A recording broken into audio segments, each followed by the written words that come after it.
welcome into another episode of What the Puck. I'm Michelle Wells, thrilled to have you with us, and I'm thrilled to be joined by the man who's terrifying on the ice, but couldn't be more kind off the ice, Pueblo Bulls former forward, Isaac Hood. Hey Isaac, thank you so much for being here. Hi, how you doing? Good, thank you. How about yourself? Pretty good. Pretty good. Awesome. Now, before we get to the highlights, I always like to start by asking you about what have you been up to since the season ended? I've just been, working out in the mornings and working during the day and having fun on the weekends, I guess, with the guys. So just enjoying time while I still have it down here in Pueblo. So yeah, don't even mention it. You're going to break my heart. I mean, we've been very happy to have you here and very lucky as well. It's been very fun. So thank you. That's wonderful. And have you started making any plans for continuing your hockey career in the future? Yeah, I just visited Midland University. I'm probably going to go to UCO in Oklahoma and then over to Maryville to kind of check out their facilities as well. So we'll see what it has in store for me. Yeah, that's amazing. And didn't UCO just win a championship? No, but they did make a good run. Okay. Yeah, they did make a good run. So.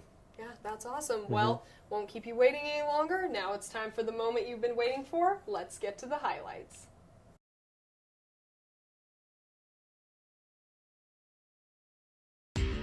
All right, so you win a foot race here, do a couple of stick taps, go past the blocker side of the goaltender, nice little jump celly afterwards.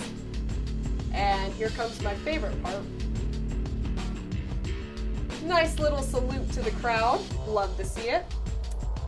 As for this highlight, I didn't shoot it, but shout out to my boy Phil, appreciate it. Twig goes flying, but that's okay because Ryan chips it ahead to you. You bring it up the right wing with speed, get a step on your defender, and slide it past the left skate of the goaltender. This one, Flynn sees you coming, so he's like, I gotta get rid of the puck. He does, and then here you are to finish your check. This one, great work on the forecheck and by you to keep it in the offensive zone. Walmus comes away with the puck, but not without paying the price. And you're still not done as puck gets sent back into the offensive zone and you continue to try and forecheck.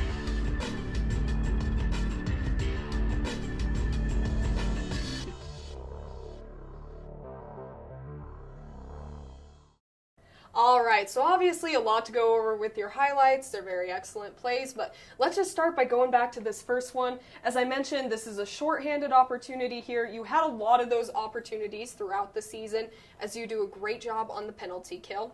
When you're on the penalty kill, are you thinking about scoring at all, or are you solely just thinking about preventing your opponent from scoring? Yeah, I mean, we always want to be in the right position to not get scored on, but when we have jumps like that, you got to capitalize on it, and I guess that's just what I did. So it's nice to help the guys out in a shorthand man advantage. So it's good play. Yeah, absolutely. And if we roll this clip forward, as I talked about, you go past the blocker side. How did you know that that was the best side to try and put it past the goaltender? Yeah, I mean, that's just kind of my signature move. I do backhand, forehand, blocker side a lot. Usually it works. And I mean, I've just been so comfortable and familiar with it that I can kind of psych the goalie out and not really have to look at it or him, and it just turned out that I got to beat him blocker side. So. And it was a great shot. You were able to rip it past him, like you said, so very successful. Let's take a look at the next highlight here. And like I said, someone's twig goes flying, but it doesn't matter because Ryan gives you a great breakout pass, and then you're able to bring it up the right wing with speed.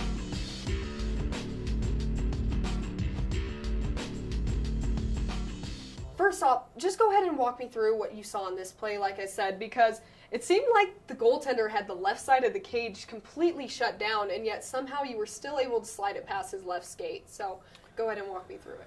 Yeah, well, in the D zone, I transferred to center mid-season, so I was able to get some speed, and I had to turn around to make sure, Ryan got it out and I could be aware. And I like to keep that speed up, so I was just, keeping speed, going backwards, did a nice transition and went wide, tried to attack the net. I think that goalie thought I was going to go far side, but I managed just to tuck it in short side there, so it just worked out and I caught him slipping, I guess.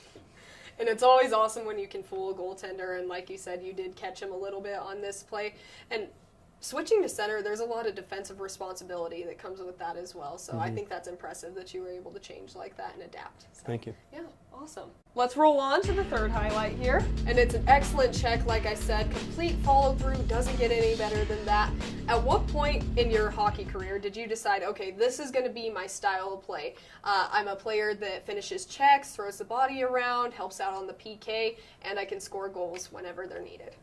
Yeah, when I turned 15, I went to play Spring League up in Canada, and there was this coach that was very adamant on body or body checking, and I just loved the aggression side of everything, and it seemed fitting to me. I was very physical, very tall, and it just came a part of my game very, very quickly. And it worked, so I decided to stick with it. So. And it's been very effective helping out your team so far. And like you said, you are a very big guy, so that helps out as well. Also, that last kid, we've had some history too. I've played him a couple of years in Wenatchee and stuff back home in Washington. And so he's definitely one of my targets for sure. Oh my gosh, that is incredible. So yeah, you better watch out whenever you're on the ice. Yeah. That's amazing. And speaking of which, I think that's a good segue into our next clip here, which has to do with Walmus, Northern Colorado. First off, though, great forecheck by you, able to keep the puck in the offensive zone. Walmus comes away with it, like I said, but not without paying the price. This was perfect shoulder-to-shoulder check.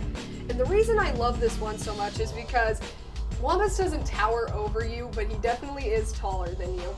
So is there kind of an ongoing rivalry between you two? Yeah, it started last year. I mean, my goal is always to pick out the biggest guy on the ice and to absolutely destroy him. Because if you can do that, then not many people are going to take you lightly.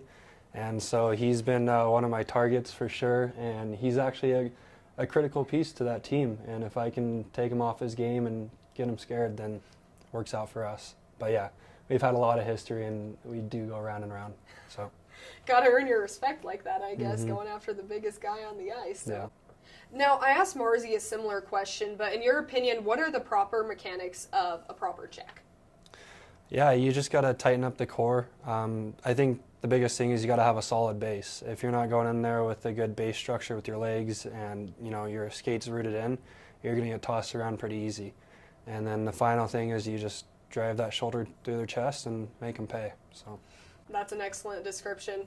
Really helpful, especially for those who are maybe just getting into hockey or they're turning at the certain age where checking is allowed. So, yeah, very helpful. And you made a lot of trips to the penalty box in your first season with the Bulls, but this season it seemed like you were in there a lot less. You were out on the ice helping your team out a lot more. What do you attribute that to? Is it maturity? Is it just you're finishing your checks better? What do you attribute that to? Yeah, I kind of went over the summer and I realized that being in the box isn't probably the best thing.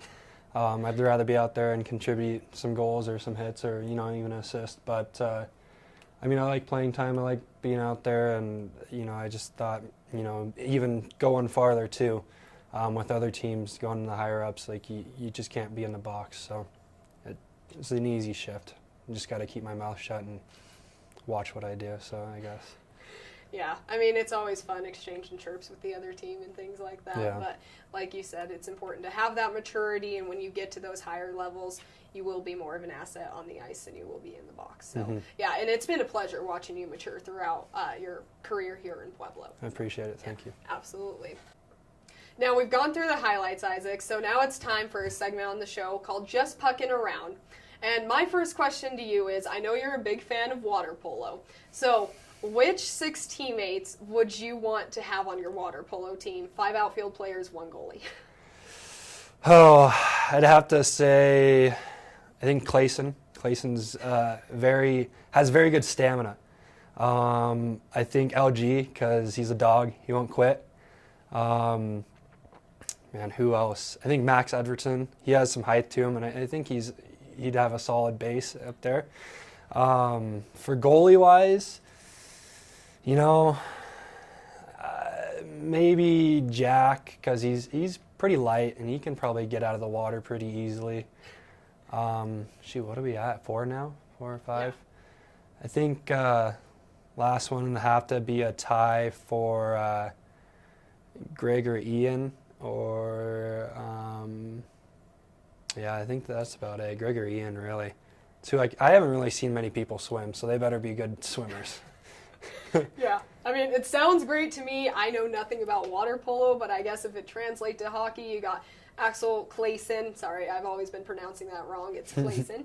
But yeah, he's a great goal scorer, so maybe that would translate, like I said, to water polo as well. Big body in Luke Gurianti. Yeah, he definitely blocked some shots along with Max Edwardson, who is a great defender. I don't know if I'm saying the right terminology here whatsoever, but yeah, and then Jack Sundhall, a great goaltender also. So. Yeah. Now, I also know that you're a big fan of live music. So, what artist, dead or alive, would you most want to see in concert? Dead or alive? I would have to say George Strait. Or, I mean, like Morgan Wallen, Zach Bryan, just some of those newer ones too. Yeah, I love George Strait. He's a good legend of country, so. That's amazing. I was actually at his farewell concert when he did the Cowboy Rides Away concert. So, nice. Yeah, I'm a big George Strait fan as well. And yeah, if my mom didn't like you enough already, she's going to love you for saying that. Yeah, she's a huge George Strait fan as well. So yeah, I mean, king of country. Yeah. Yes, definitely. That's awesome. Now, speaking of country music, I know that you said one of your dream jobs would be, if it could be ideal, would be a country music singer. So would you mind singing a line or two from a country music song of your choosing? Yeah, I will. Good Directions, definitely by Billy Currington. It goes, I was sitting there selling turnips on a flatbed truck, crunching on a pork rind when she pulled up. Had to be thinking this is where rednecks come from. She had Hollywood written on a license plate. She was lost and looking on the interstate, needing directions, and I was the man for the job. That is fantastic. That's all I got. Round of applause, yeah. I mean, you got some pipes, so I think it's fantastic. Trying. Yeah, well, I mean, good luck to you. I hope that that pans out for you if you do, but if not, I mean, I hope the dental career also works out as well. So, Thank you. Appreciate it. Well, Isaac, like I said, it's been a privilege getting to watch you play hockey for the past 2 years. You're a great person and a great hockey player as well. Best of luck to you continuing your hockey career in the future. I'm sad that you won't be returning to Pueblo to play hockey, but we know that great things are destined for you. So thank you. Appreciate it. Thanks for having me. Absolutely. That does it for this edition of What the Puck. Thank you so much for joining us. And until next time, remember, a 2-goal lead is never enough.